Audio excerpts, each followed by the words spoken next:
Okay, guys, it is our Olympia Moments segment. Now, last episode, I kind of did some favorite Olympia moments from the 2017 and 2003 Olympia with Ronnie Coleman. This isn't so much favorite Olympia moment, but this is something I thought was worth discussing, was significant. Is okay, the first one, can you turn the sound a little bit? I can hear Dan Solomon's voice. A little bit, yeah, perfect, yeah. So you can just hear a little bit. Right, this was 2017 Brandon Curry. Now, oh, wow, he looks bloody good here. Right, so, yes, and the reason I want to talk about this is because this is when Brandon Curry really started to make strides. He was 8th in the Olympia, I think it was 2010 to 2011, and then he was basically, the year before in 2016, he was struggling to even make it to the Olympia. He got last place at the 2016 Olympia. At the press conference, he was asked if he'd be dropping down to 212. And then at the end of 2016, he got the call from Abdullah, coach from Oxygen Gym in Kuwait. And he went out to Kuwait. God, he's posing so clunky compared to his now. He's so much more of a polished poser now. But as you can see, that he's not actually much smaller than when he won the Olympia in 2019. But as you can see, the legs and the conditioning and the detail really, really have made a lot of strides, certainly in the 2020 Olympia anyway. So that's Brandon at the 2017 Olympia. So let's go to 2 years later. There we go. Okay, this is the 2019 Olympia. This was the one that he won. So it's very impressive to think that in 2016, he's barely making it through to the Olympia on points and basically last place, last call out. 2017, he's winning a pro show, one of the Arnold Classics, and going up to 8th place. He comes back a year later, wins the Arnold Classic in 2018, comes back, places 5th place. Then in 2019, wins the Arnold Classic, beating William Bonac, and then goes and wins the 2019 Mr. Olympia. So let's take a look at Brandon here at the 2019 Olympia. I was at this one, and it was this. I think this posing routine is what sealed the deal for him. There, as you can see, the quality of his posing is so much better than just 2 years previous in 2017. It's so impressive here. He really commanded the stage. Wow. Look at his hamstrings popping out there. Hang on, get the mouse on it. Look at that. Oh. Wow. Sorry? Oh, he was at Brandon Curry. It was about this time last year, wasn't it? He was sat in this very chair in this studio. That was cool with Kamal Ogagni. yeah. So this is Brandon Curry, 2019 Mr. Olympia, the 15th guy to win the Mr. Olympia. Who'd have believed that only 3 years before this guy would now be Mr. Olympia in 2016. I mean, it's absolutely astonishing. It's God, look at his shoulders and arms really popping there. But and in 2020, I know he took second to Ramy, beating Phil Heath, which was maybe previously would never have thought that would happen. But he did it, and he beat Phil Heath. He was criticised a bit even when he won the Olympia for his back detail and back kind of everything from the back, really, the conditioning. Oh, he's so full here. I actually interviewed Brandon a couple of days before this in his hotel, and he was so relaxed, so confident, and I think he was about between 245 and 250 for this. But look at the muscularity. Look at his arms popping, man. Wow. Yeah, he's full to bursting here. I think he spilled over a little bit, but he was judged as the best man on that stage. But the fullness, the roundness, I mean, look at that, the front lat spread. I think the condition was still better at the Arnold Classic, but it was enough to win the Mr. Olympia. So, and he's one of only 16 guys to ever do that. So, fantastic. Right. Okay, that's... maybe we're going to see him go back and forth with Ramy now for the next couple of years. Oh, something's going on here. Turn this off. Right, okay. How do we stop this? Okay. Okay.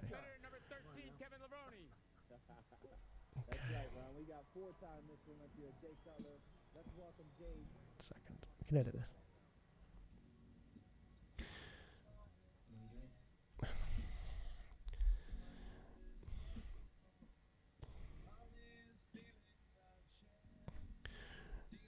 Right, okay. This is Kevin Levrone at the 2003 Mr. Olympia. Kevin had been second the year before in 2002. I was actually at that Olympia. Ronnie came in smaller that year, and I think that was where he could have been beat, but no one else brought their A game. Kevin Levrone didn't bring his A game. His legs were down in size. And this was the one that Kevin Levrone, I think he tore his tricep. Yeah, he tore his tricep only a few weeks before. And he still managed to prep, compete, and make the top 6. But this was to be his last Olympia for many, many years.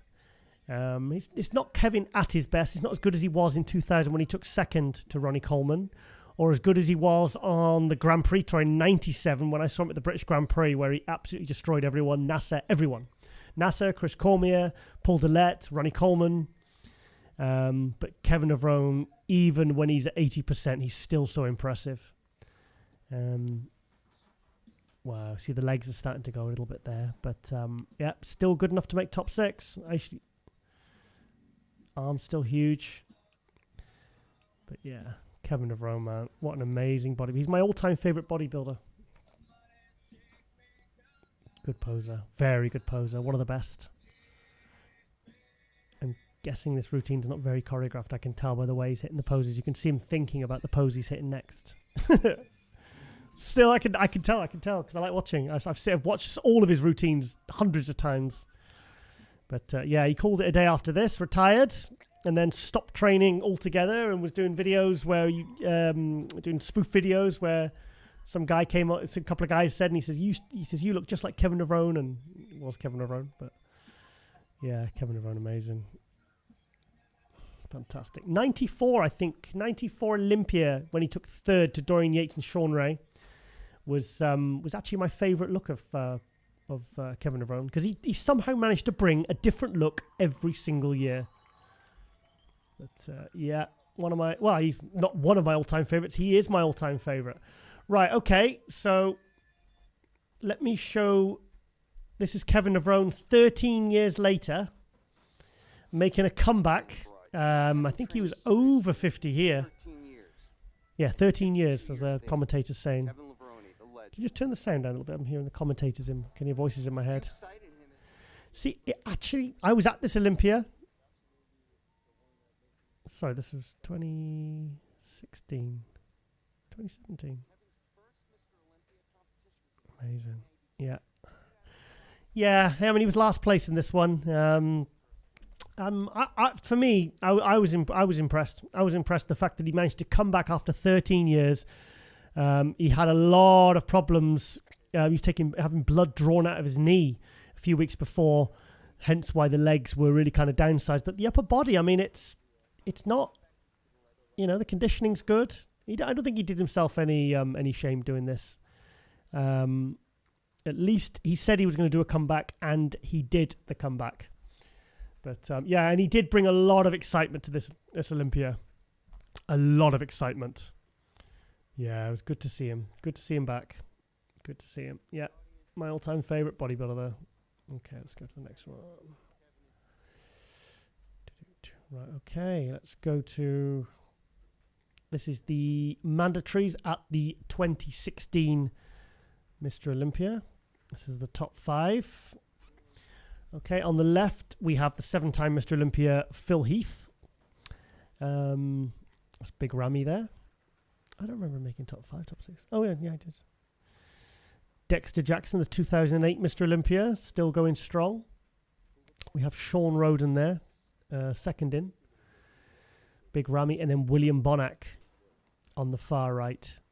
So Sean Roden looks very good here.